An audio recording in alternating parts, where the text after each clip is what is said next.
it is government is down the new media. UCC is trying to regulate, but it cannot regulate direct. Ngabe chiri wano wafe ku TV. And UCC ina wenyega buterevu ne tudda mu line. Social media makubo mangi oyita mu makuba amangi ko okuregulating okubeerawo. Kati ensonga lwaki kizibu okulaba TV presenter mu kaguli nti ebizibu byaffe UCC bitungera mangu eddagala kasaba ndabanga ntandise owabanga bawandiika eri bakama bange nga bantandikako nga weetereze nga neetereza kati ekyandibadde kigejja nekintwaza mu kkomera baba batandikako ddo kikolako eno. Kakati kyekizibu kya social media nti tolina oyo akkomako kati n'ogenda ekyokubiri mu kwogera tusobya kya buntu. Nze nnaku 3 emabegaawo nagwe nasobya mu kwogera naye nga tekyali kigendererwa kyange kumukola ki wamwetondera kumusobya. Kaakati okusobya kya buntu mu kwogera kubanza nsobola n'okwogera ebigambo byange nga ndowooza nga bituufu ne binyiiza gwe mbyogeddeko ate ye nga teyeetaaga kumanya amazima gange nga tolina kumala ontegedde bulungi. So kakati mu mbeera eyo tutandise okufuna obuzibu bw'abantu ba online content creators batandise abantu beboogerako batandise okubaggulako fayiro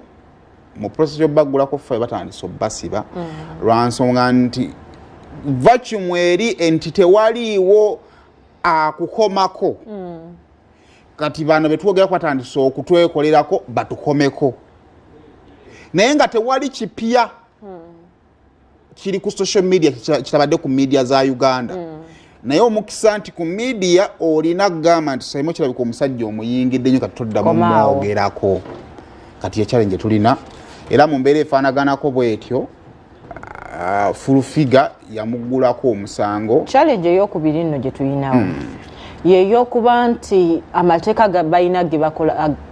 gayina ge bakolako is it mateeka gakusobola okukolako gwe nze ne gatankolako nakyo kiri mu kuaffectinga abantu nti ojja kukola byenkola nze nkuwaabire amateeka gakoleko kitono nkole naawe ebikunyiiza gwompa abire nze amateeka gankoleko kinene. Omanye ekizibu ky'etteeka kiri bwe kiti kino ze bakiŋŋamba etteeka muzibe ebitaliwo teribiraba. Kakati full figure abantu bangi abamwemulugunya kujjukira olunaku lwe baali bagenda okukwata Nammeere lwe yagenda okukola statement okimanyi nti baatuka ku CPS nga kireka full figure tayinaawo fayiro n'emu ninga abantu bangi abamwemulugunyako. Kakati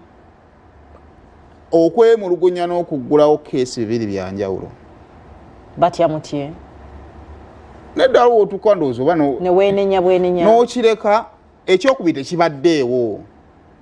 kibaddewo nti Saimu lwaki onjogeddeko kale sigenda yembeera ebaddewo. Kakati kana akakodyo k'okugenda okuloopa kwogeddeko kapya era kabadde k'amaanyi yeewe era ye nga bw'omugirako ng'agenda akugulako fayiro nga fayiro ebeerayo. Tuka fayiro webeera basanctioning ewa DPP nga bakuyita batwala mu kooti kubanga nnaku zino ekizibu ky'emisango gino sijja kukusalira musango guba gwa kukulagako mu bantu nti kisoboka nsobola okukusuzaayo. So kakati that's what happened for omwana mulenzi oyo era bw'atyo olunaku lwe yasuzebwa luzira okuleka nga luwe ekikyuseemu wa 3 Desemba ne Christmas abagikola ki abagirirayo. Naye ekifaananyi ekigazi akola alina omutimbagano naawe ng'ettutumu lyo lifunye ku mutimbagano ekkere nda yino ogenda ddiro zaako oyinza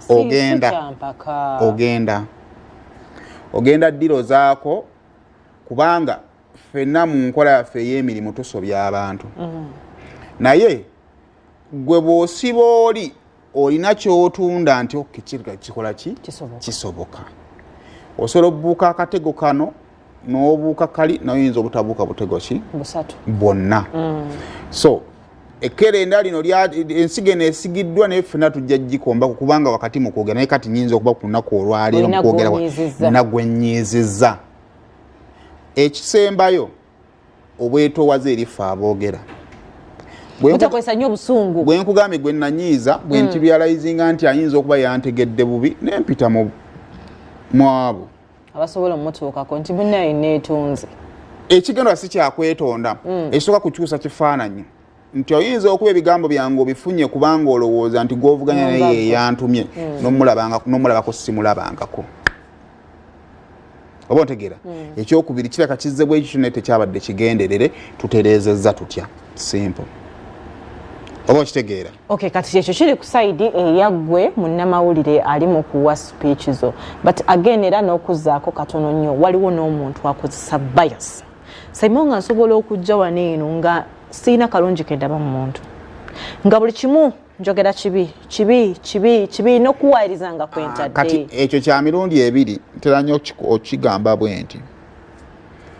bwe nzija kati ngenda kugamba ng'omuntu sometimes neesanga nnyo nga ndi ku negative side of Bebe Cool naye mbajjo nayogedde against Bebe Cool enkya simuddako tomufiirako saagala kirabike nga alina ntuma kubanga muntu w'amaanyi alina abamuwalana bangi kati nsobola okulabika nga kitundutundu kwabo abasasulwa okumukakkanya kati nze nkigenderera nnyo era wenfuna ate weyabadde omulungi nawe kiba tekyetaagisa I'll talk about it but that is you waliwo oli atasobola kukola ekyo ngamba kitya nti ffe tuli b'amawulire we should not compete ne betukolako amawulire era kyova olaba nti ekintu kino ekyokukola amannya mu mawulire kitukuleetedde obuzibu bw'amaanyi nnyo I've never seen myself as a celebrity and I don't think I am naye after ebbanga bwe liyiseewo tutandise okwagala okompitinga n'abayimbi Katonda atusaasire tuvuze ku mmotoka ezagala okusinga abayimbi kati tutandise okompitinga nabo mu mannya omanyi nange wengi erinnya wennina oddikolera kakati kyeninawo kyenkozesa kati n'ekyokubiri nti edda kamiliyoni oyo yakugambangako ng'okkiriza kamiliyoni akusinga kati weesanga kamiliyoni osula mu nnyumba gy'asulamu kakati n'otandika okunegerectinga obwa celebrity bwe n'otandika omulumba personal kati naffe abamu we need to remind ourselves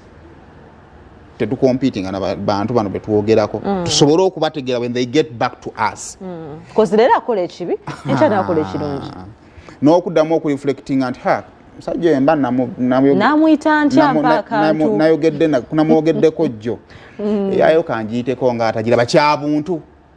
kituufu kiyinza wate kiri mu layini y'amalu naye kyaki kyabuntu obulamu ne butambula ne bweyongere nammwe abasiba